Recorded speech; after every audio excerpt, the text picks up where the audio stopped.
ISMA was back in action this past weekend. The Winged Supers of ISMA and MSS were out in Ohio at Sandusky Speedway for one of the more prominent races and really one of the more historical ones on the calendar. The High Miler Nationals 100, and the winner of the 100 lapper on a very hot night, by the way, on Saturday, joins us right now. Very special win for Dave Shullick Jr. as he ties his dad as the only 5-time winner of this race. So let's head out to North Ridgeville, Ohio. Dave Shullick joining us. By the way, he finished 8th place. We got a nice story on his Friday night race, too. Dave, how we doing?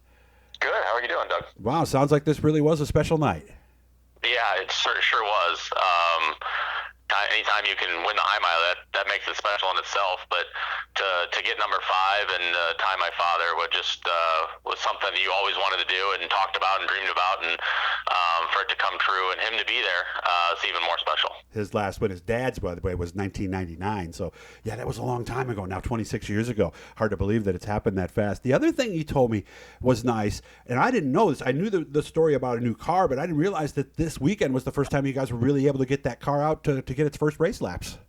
Yeah, we had some misfortune early in the year blowing 2 motors in that car, so we really haven't had a chance to race it.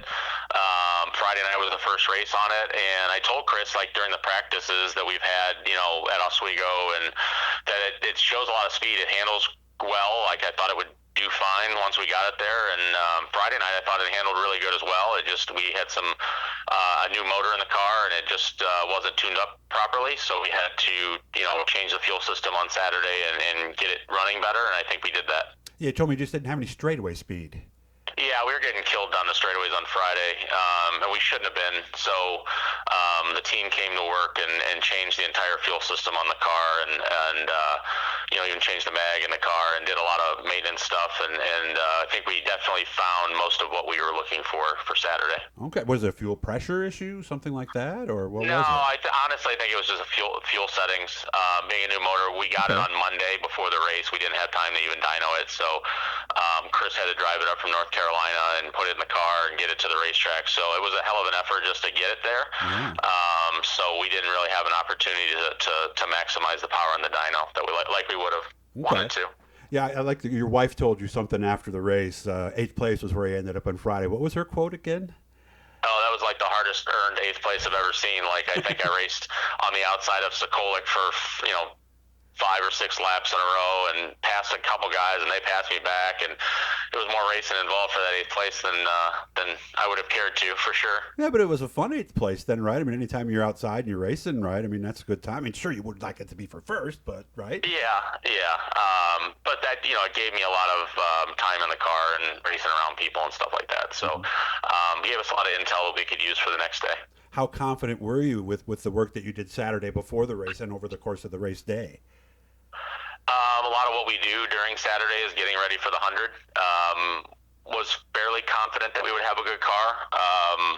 Was good in quality. Felt comfortable in qualifying. Was good in the heat. And in the feature, we made a few adjustments. I have a lot of history at the track. I grew up racing there. I raced weekly there when I first started, and know a lot of little tricks about the track, and which gives us somewhat of an advantage when we go there. But I felt like we would be good, and we actually hit it spot on. The car was really, really good. A little tight early, and it came around late. So I feel like it was a really good night for the entire team. Chris and Brian, they worked really hard to get it there, and the entire team. I actually saw a picture today of the last time they were in Sandusky Speedway, Victory Lane, with the Gosick crew many, many years ago with their father. So it was pretty cool to see him back in Victory Lane there. Early in the race, though, it sounded like Michael Barnes had everybody covered. Yeah, no, Michael was running really well. He was, started up front and had good pace and things like that. I would have liked to have seen how the race would have played out. I know Ordway was loosening up in front of me, and at one point, I think right when Michael dropped out, we were nose to tail, the top 3. And I felt like my car got stronger as the race went on. So I think it would have been a great race between Michael and myself, and we're good friends, and it would have been good for the fans. So But Michael definitely for getting in that car on short notice, and he does a tremendous job. So, I like to see that for him. Yeah, too bad it had to go. Was it a drive line issue, I think, right? Someone mentioned to me that it was a torque arm that broke. A torque arm. Okay, well, that'll do it right there. So, Yeah. looking at a picture of you in the 61, a little side by side with you on the outside. What a difference in the height of the wings and what you guys are doing. Tell me about the race, that race up front. Yeah, so what actually probably gave me a good shot when I got to the lead is when I was running behind Ordway. I was watching his car and studying what he was doing, and I could see that he needed the outside, and he was running up the track. So when I was able to get in front of the 61, I actually moved up the track to take his line away. And just at the same time, my car was actually better up there anyway, so it kind of worked out. Like I actually pulled away from him, but also at the same time, I took his line away. Racing with Mike, that's same thing as racing with Michael Barnes as well. It's two great drivers, and they race clean, and it's a good time. But I know we had several restarts where I had to fend off Ordway, and that's never easy as well in the 61. So yeah, it sounded like there was a flurry of them. What, like 17 to go or something like that? Yeah, I kept telling myself under yellow, like if we can just get this one restart, the guy will get this restart, win the high miler, and then there'd be a next one, and then the next one, and then the next one, and I was like, Jesus. Yeah, come on. Yeah. Did you get much of a rhythm going then there at the end? Was there at least some green flag laps at the end? Yeah, a couple times. There was some periods of time where you could get in a rhythm. There was a long run. I think there was a caution between 38 to go, and it went down to like 15 to go. So there was a gap in there. We got some pretty decent laps. Nice. So how happy are you overall? I mean, because you really didn't know what you had coming into the weekend. I mean, new cars don't always work right away. I mean, I would imagine you and the team just have to be extremely excited that it only took a second race to dial it in. Yeah, no, I mean, I think there's more to be had there. I think there's more that we can gain in speed, and I know that next year we'll come back hopefully with not the motor gremlins that we had this year, and be even more competitive than we were this year.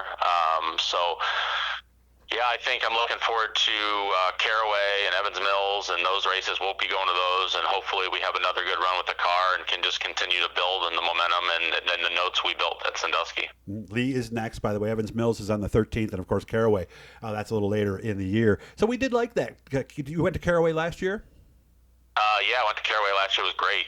Great facility. I love racing late in the year like that, and the leaves are on the ground. It reminded me a lot of Thompson Speedway when we used to race there late in the year, and we had a third place finish there.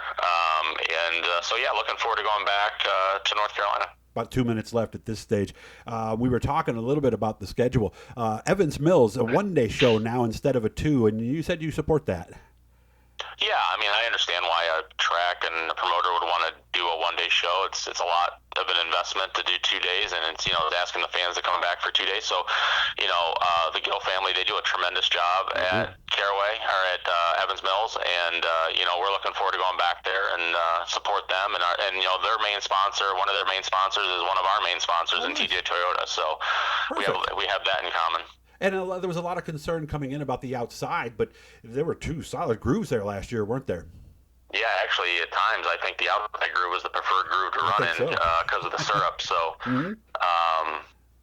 I think it's going to be another great show for sure. And it won't be 100 degrees that day. How tough was that with all that heat you had to deal with on Saturday? At Sandusky? Yeah. It was humid. It was probably one of the more humid high milers that I can honestly remember. Just 2 days of sweating through shirts and stuff like that, and everybody had to kind of deal with it. But it was something we all had to deal with. You only got about a minute left.